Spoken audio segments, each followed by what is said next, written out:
Good morning, friends. Today is the date anniversary of the great Babasaheb P.R. Ambedkar. On this occasion, I would like to introduce you with some facts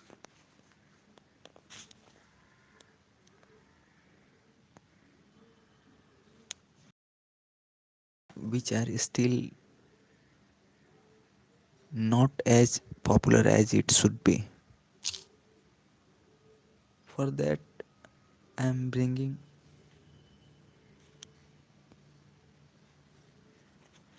For that, I am bringing the book written by him, The Annihilation of Caste. You can see this book is in my hand. See this, you can see this clearly. And like to demonstrate some important facts from this book. It was written by he himself and published by the Samyak Prakashan. You can see that in the last cover of this page book. In this book, you can see my introduction is there.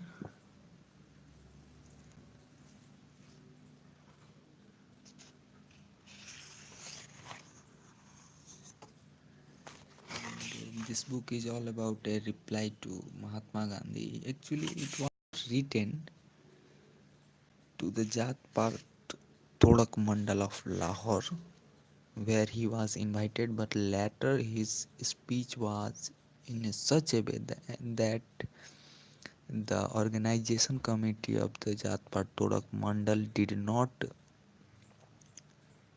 accept his speech earlier, and that's why later it was published as a book and also as several replies to the father of nation Mahatma Gandhi. See, you can see no truth has truth and untruth as a untruth. It means what is truth, you should have to accept that, and what is untruth, that is not right, it should be accepted as it is. Another quote is there: he that will not reason is a bigot, he that cannot reason is a fool, he that dare not reason is a slave. Said by H. Drummond. That means if you can't dare to ask for a reason, you are probably or must be a slave. So start reasoning, start asking question why it is and how it should be.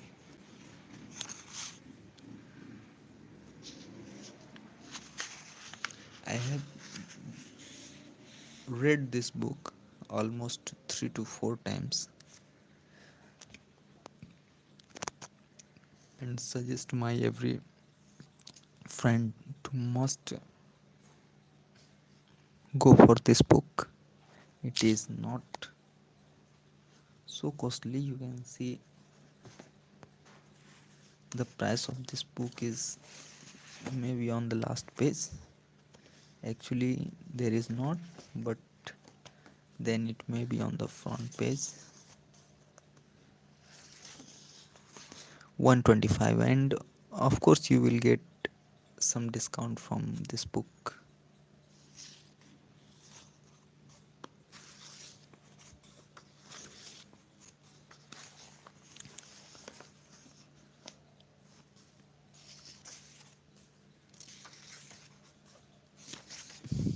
I will only read that points which are highlighted by me.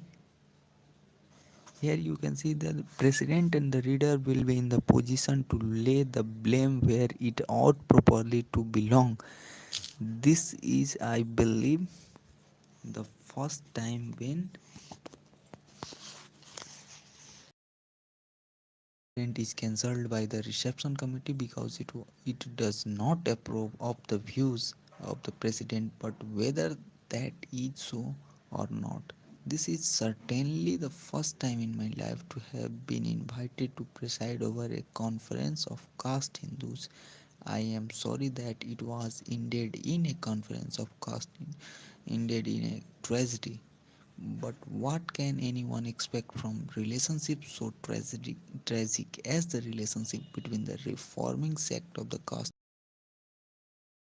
sect of untouchables, where the former have no desire to alienate their orthodox fellow and the latter have no alternative but to insist upon reform being carried out. It was written in the Rajgriha Dadar, which is at present time in the Mumbai. At that time, it was known as Bombay, and it was written on to 14th to 15th May 1936, and it was of course written by BabasahebAmbedkar.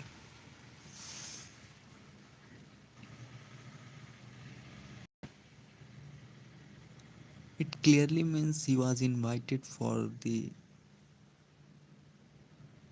a conference on a caste, but it ended tragically without any solution. And of course, he says in this article that if the orthodox Hindu can't ready to alienate their orthodox fellow, so it will be really impossible for the same to be, because if the orthodox Hindus can't leave them, then it really will be tough for them to claim their liberty, dignity, and the self-respect.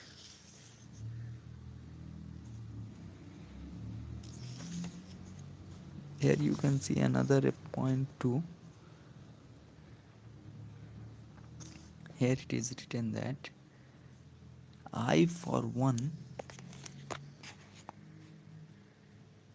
I for one have no patience with those who say we shall not to be fit for the political reform until we reform our social system.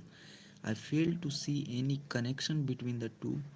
Are we not fit for political reform? He is referring here because our widows remained unmarried and our girls are given in the marriage earlier than in other countries, because our wives and the daughters do not drive about with us visiting our friends, because we do not send our daughters to Oxford and Cambridge. Cheers. From here you can see that he was how unsatisfied with the situation of girls and the women in the India.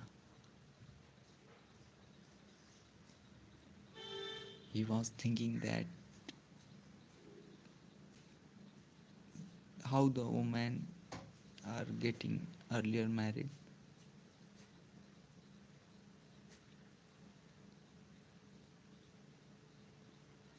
which shouldn't be for the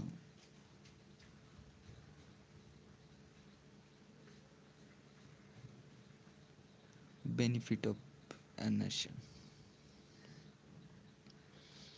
So it is worthless that we claim Baba Sahib's great achievement only in the life of the SCs and the STs, but it was also for the women, for the workers. It is Baba Sahib only because of that the working hour of the workers are 6 to 8 hours. Earlier it was more than 12 to 15 to 16, even 16 hours.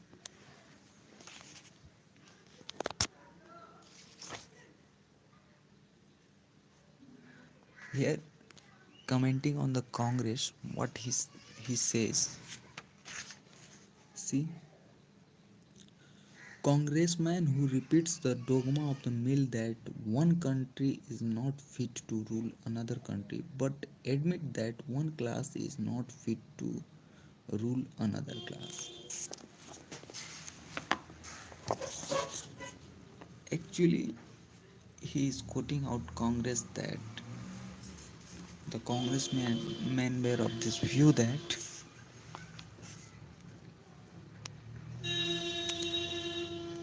congressmen of this view that one country is not fit to rule another country. Similarly, he refers then how one class is fit to rule another class. So, congressmen contradicting themselves at this point.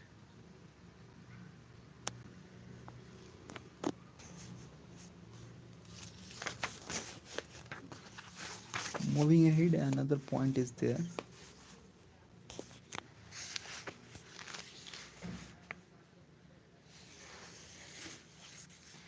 The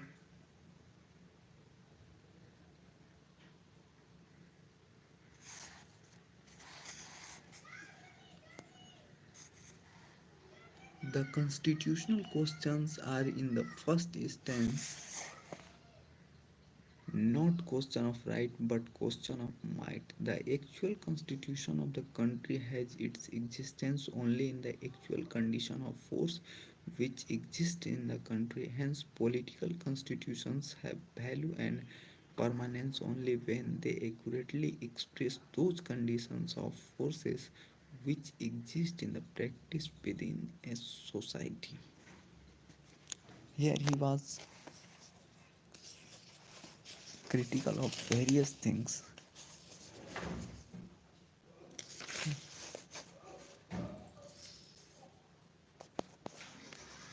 And here another quote is marked with me by me that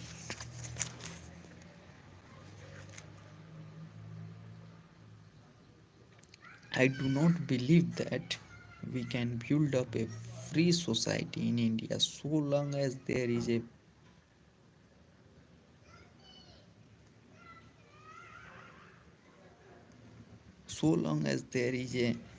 trace of this ill treatment and suppression of one class by another, believing as I do I do in a socialist ideal inevitably I believe in perfect equality in the treatment of various class and groups. I think that socialism offers the only true remedy for this as well as other problems. So he was much concerned not only with the sociological but the economical problems of the nation too, and also showed how the economy as well as the social status both are how interconnected with each other, and he through this also favored socialism. In Hindi we call it of course samajwad. Another instance you can see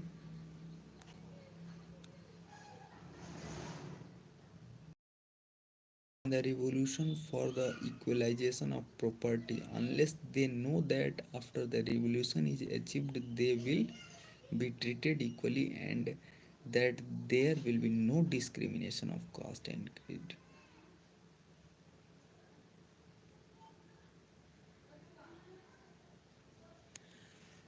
Here he is claiming that why people will join the equalization of property when they will be not aware of this revolution that what will be achieved will be not treated equally. It means everybody will not get their share equally and there will be no discrimination of caste and creed. Without knowing this, how one can favor another in doing some purpose. In another instance, he says, industry is a never static. It undergoes rapid and abrupt changes. This means industry is not a static thing. It will go rapid and abrupt changes. Another instance here you can see.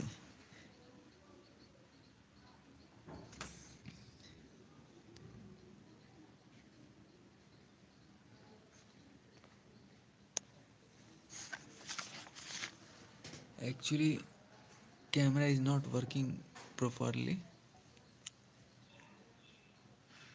but still I will show you some.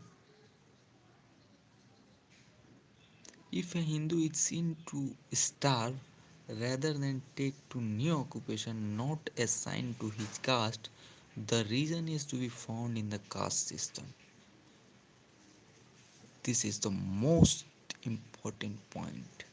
He says if a Hindu is seen to be starved, कोई हिंदू अगर भूखा रह रहा है ये देखा जाए, then take to new occupation not assigned to his caste, भूखे सोने के बजाय वो कोई दूसरा ऑक्यूपेशन ग्रहण न करता हो, the reason is to be found in the caste system. तो इसका पूरा का पूरा श्रेय जाति व्यवस्था को जाता है. इसमें एक बहुत बड़ी ट्रेजिक बात ये है कि जो जातीय ढांचा था ये, it prescribes everybody to certain work with regard to their caste. It means those who are Bhangis have the cleanliness work, those who are Yadvas have work to rear animals, those who are Kurmis have work to farming, Mahtos for farming work, similarly Kshatriyas for the work of saving the nation, Brahmins for teaching, and so on. So he says if one can't surpass their caste, if he can't have any work to do in his own work assigned by the caste system, he will or may die. So how he criticize the caste system. Now moving ahead.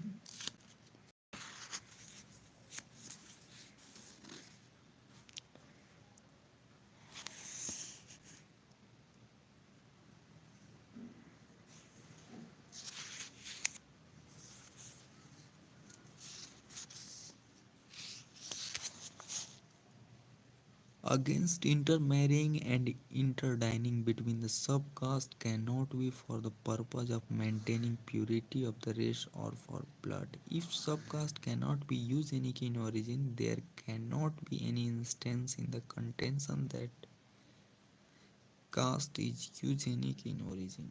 Again, if caste is a eugenic in origin, one can understand the bar against intermarriage. But what is the purpose of the interdict placed on intending between the caste and the subcaste alike? Interdining cannot improvement or deterioration of the race. So here he is critical about why intermarrying and interdining is prohibited.